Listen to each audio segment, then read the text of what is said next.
So today we are talking all about what Mercedes Benz have to offer in their EV electric car range. So what I've done is I've started with the EQC. I'm going to then go and drive the EQV, which is sort of the executive minibus that's just come out from Mercedes Benz, which is going to be sort of a shuttle bus for rich people.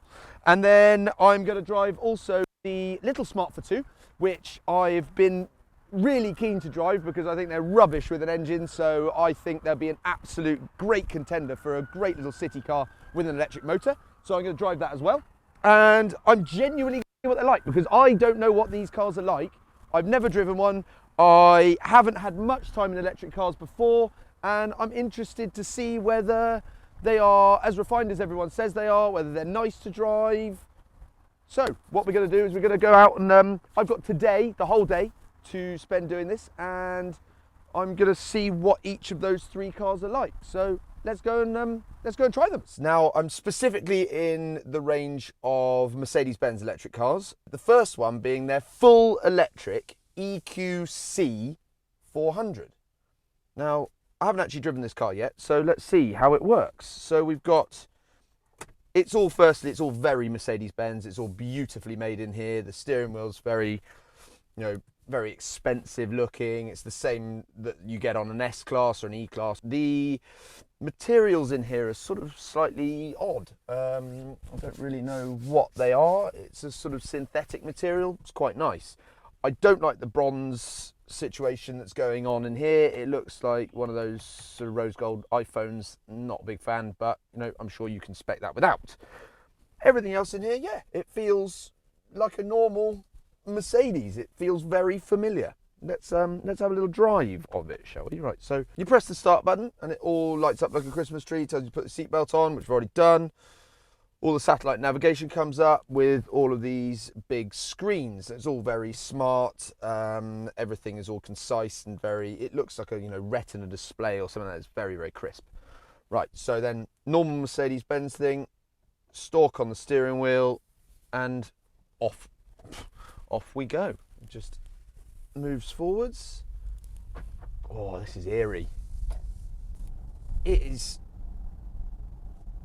very, very quiet. Already I feel relaxed. It feels very expensive. It feels super plush. Yeah, already like this experience. It's different for me. It's not something that you hustle an electric car. I know all of these electric cars are getting vastly fast and silly, but in the real world, all you need is to get up to the speed that you need to be at on the road that you're on at the time, and then you need to, this goes into gliding. Yeah, it's all very good. I like that. Dynamically, hello. Oh, she flies. So this is an EQC 400.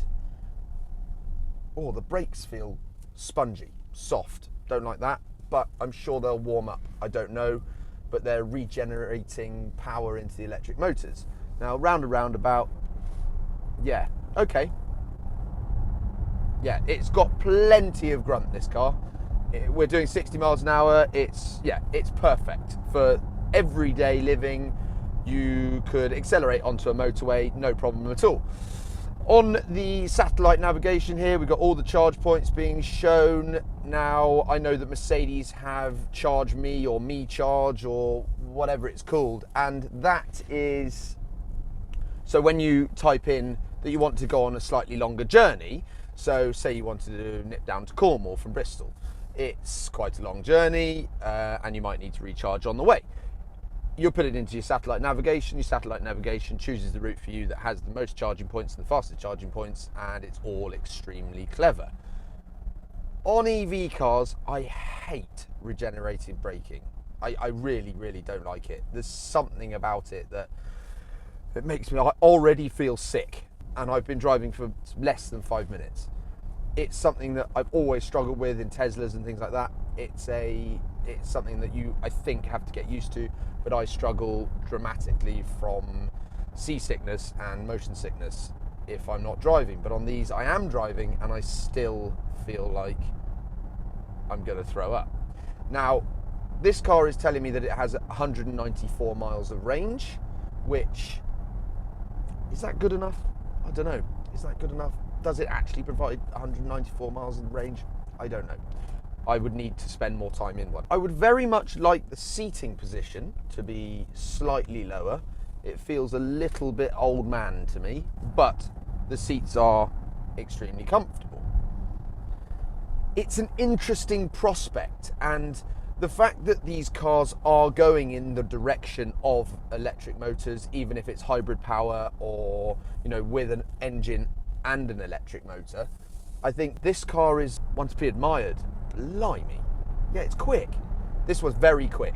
Faster than I thought it was going to be. This car feels to me like a genuine prospect that you could use on a daily basis if you didn't have to go 500 miles. If you needed to commute 50 miles each way from work and you could drive it as a normal car and you could get home and plug it in, then fantastic. It's going to work like an absolute dream for you. There's no body roll in the car. The steering is light. The throttle pedal is not too sharp. You don't have to use an enormous amount of it, but when you come off it, immediately brakes. I hate that. So in this car, there are 4 different driving modes that you can select on the paddles. There is D, which I'm in now, which is sort of a halfway house between everything, and then there is a, which I imagine you'd use on a full charge, and it's great. The D plus mode, I believe, is for motorway driving. So it doesn't do the regenerative braking, so it glides when you come up behind someone. So I take my foot off the accelerator, car glides. That is a nicer feeling to me than the regenerative brake modes. Then you go minus paddle, brings it back down to D.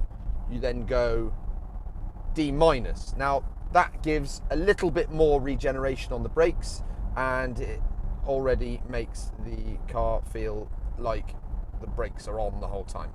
Very strange, but again, something I think you'd get used to. Now we're in D minus minus mode. D minus minus, I take my foot off the accelerator and the car, God, it's like running into a wall. So the car is now braking hard for me, but regenerating. And I'll explain how much it brakes. I mean, you go up to, I don't know what this rev thing is, but go down there and then it's like bang onto the brakes. That is hideous. Oh, I hate that. I hate it. Oh, I feel ill. Oh. Crikey. Now, for me, where it's at, D mode, if you can leave it in D mode, it's lovely. Really nice. And I think you can drive it like a normal car. And it's quiet. The only thing you really hear in this car is the tyre noise. You hear tiny little whines from the motor, but you come to a stop and it's just silence, which is super weird. But I can get on board with that. Now, I've already done 12 miles of range. I definitely haven't done 12 miles, but I've been testing different things. Here we go. Yeah, it wafts along really, really nicely. Really nicely. It's a lovely car to drive. It's very relaxing. I just don't like that D minus and D minus minus mode. I think that, to me, is a necessity, because obviously the regenerative braking is is an important part of these cars. And I think, if you're really running out of juice and you need it to generate some for you itself, then I think that could be an absolute godsend. But for me, not so much. Not a fan. I think we get out of this one and we go and try something a little bit different again. I think a Smart for 2. I think I've wanted to drive one of those for ages, because I think if they can put, the old Smart for 2 and a gutless little engine and didn't really do anything much for me. The gearbox was woeful. It was so slow. So I'm interested to see what the Smart for 2 could be like as an electric proposition. And I think that is the sort of car that I would genuinely buy, because you could use it as your pottering around car. If it has a good range, you can go to the shops, you can do all the things you need to do around a city. It's small, it's easy to park, etc. That's what we're going to go and try next. So let's go see what that one's like.